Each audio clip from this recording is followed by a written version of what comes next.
Good afternoon, dear distinguished guests and honorable speakers. Having attended many conferences, I know the difficulties of the last panel of the day, especially for the listeners, for the audience. However, we'll try to be as interesting as possible because you see the panel is composed of well-known personalities. As the chairperson of TESEV, Turkish Economic and Social Studies Foundation, I would like to welcome you to all to the fourth panel of Istanbul Trade and Development Symposium on least developed countries as a new member of OECD Development Network. TESEV is pleased to co-organize this important symposium with ICTSD, Center for Policy, Dialogue and Commonwealth Secretariat. This symposium is in conjunction with the United Nations LDC 4, which we all hope will bring about positive results for the least developed countries around the world. This fourth panel will be on tackling structural vulnerabilities and enhancing resilience of LDCs to crisis. Economic vulnerability in LDCs has many structural causes like narrow production base, dependence on few commodities as export, or infrastructural constraints such as adequate transportation facilities. The reliance of most of the LDCs on economic sectors such as agriculture, fisheries, and tourism makes them more vulnerable to changes in environment and climate, which are growing problems of our century. Studies show that trade and climate change issues are inextricably linked in LDCs because of lack of economic diversification. Some of the recent aid for trade initiatives promoted LDCs in their traditional sectors by reinforcing supply and institutional capacities of LDCs where they already have competitive advantage. Others concentrated on improving network infrastructure to drive down the cost of the trade.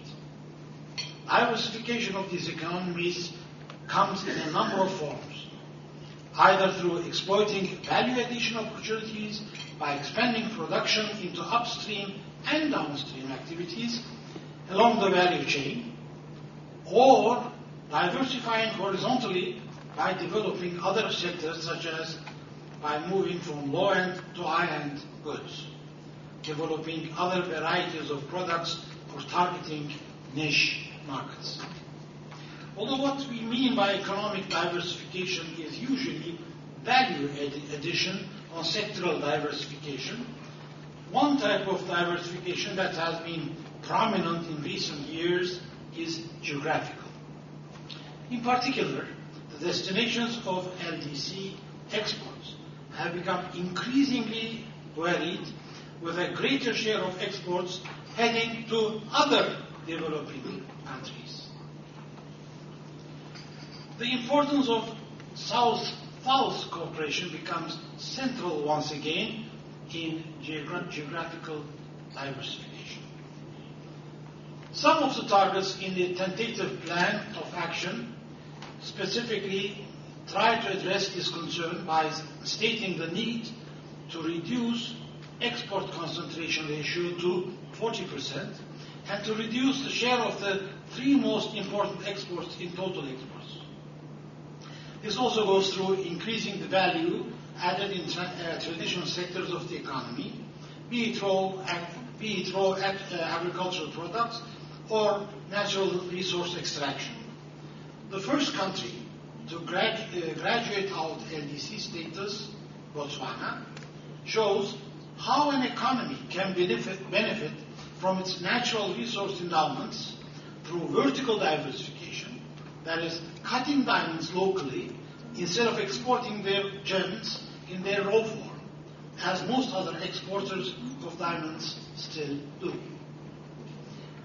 Other aspects of LDC vulnerability include institutional weakness, political fragility related to governance or post-conflict state, or the lack of human capacity. Given the scarce resources of these countries, how such resources are managed and whether politicians are held accountable over the choice of such policies becomes pivotal. This means development is never solely a matter of economic policy, but also a matter of sound political leadership and conditional on regime stability. Turkish Economic and Social Studies Foundation has wide expertise within the field of governance issues. Of particular importance for TESEV is the transparency and participatory mechanisms through which public policies are carried out.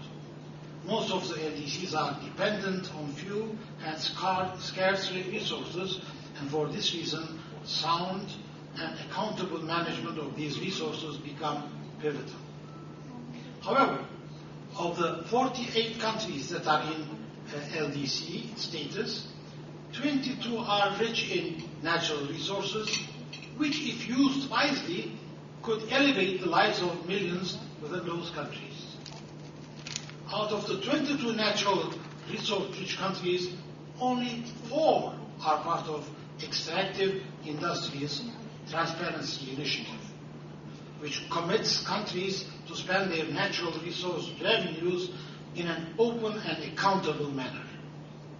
Most of the ethnic and civic conflicts in LDC countries are very much tied to the allocation of this wealth, which becomes a curse rather than a blessing when allocated in a sectarian and corrupt manner. For this reason, TESEV conducts studies in partnership with international institutions such as Revenue Watch and International Budget Partnership to promote transparency and accountability in the management of public revenues. The management of existing resources is as central as generating new alternative resources as schemes such as Extractive Industries Transparency Initiative point out. Other aspect of LDC vulnerability has to do with the volatility of food prices and global economic crisis, which has risen to prominence in recent years, posing serious challenges for the sustainable development prospects of the LDCs. Commodity price volatility can have significant detrimental effects on LDC's economical development and poverty reduction. There are also close interlinks between commodity price volatility and food security. Measures to mitigate the adverse effects of the variability of food prices include stockpiling physical commodities and using commodity risk management tools, compensatory financing schemes, commodity exchanges, and social safety nets. This panel will address these issues and hopefully contribute to the United Nations LDC4 agenda by providing a course towards to solve the specific challenges faced by the LDCs. Having set out the outline of this panel, I would like to introduce the ground rules for this panel. Each speaker is expected to speak 7 minutes. At the end of the panel, we will have around 30 minutes for floor interventions. Questions as well as the answers are expected to be short and precise to allow for as many questions as possible. I would like to introduce our speakers in the sequence of their coming to the word. Our first speaker is Supachi Panichapaki, Secretary General of UNTAD. Supachi Panichapakati began his second 4-year term as Secretary General of UNCTAD on September 2009. Following his unanimous confirmation by the UN Secretary General Assembly. Prior to his post as Secretary General of UNCTAD, Mr. Supachi pursued his career at the Bank of Thailand and Thai Parliament, and as Deputy Minister of Finance, and later as Deputy Prime Minister, entrusted with oversight over the country's economic and trade policy making. Our second speaker is Andris Piebalgs, European Union Commissioner for Development, an experienced Latvian politician who occupied key positions in both national and European political fields. Andris Piebalgs is currently the European Commissioner for Development. Mr. Piebalgs was honored by The Economist magazine with the title Bureaucrat of the year 2007. Our third speaker is Sir Richard Jolly, member of the LDC, Eminent Persons Group. Sir Richard Jolly is Honorary Professor and Research Associate of the Institute of Development Studies at the University of Sussex, as well as the co-director of the UN Intellectual History Project, where he is currently overseeing and working on a 16-volume history of United Nations contributions to economic and social development since 1945.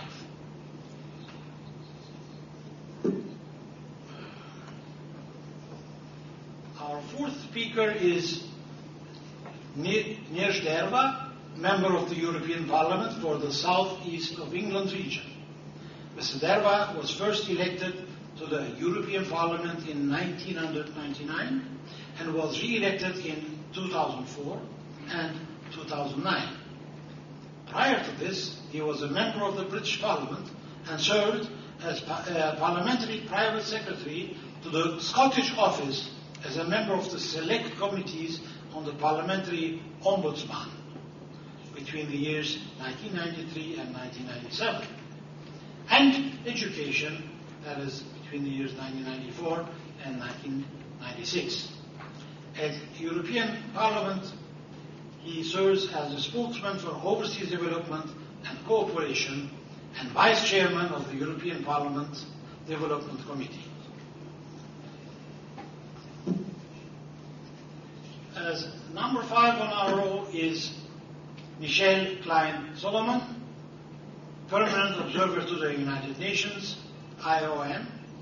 Earlier, she held the post of Director of the Migration Policy, Research and Communications Department of the IOM, where she was instrumental in building the organization's migration policy expertise and profile, including by helping to create and leading the IOM International Dialogue on Migration and serving as a key member of the Secretariat to and producing the Bern Initiative's International Agenda on Migration Management. In the end, I hope I have not bored you, but I can assure you that the panelists will enliven your late afternoon. So, let's start with the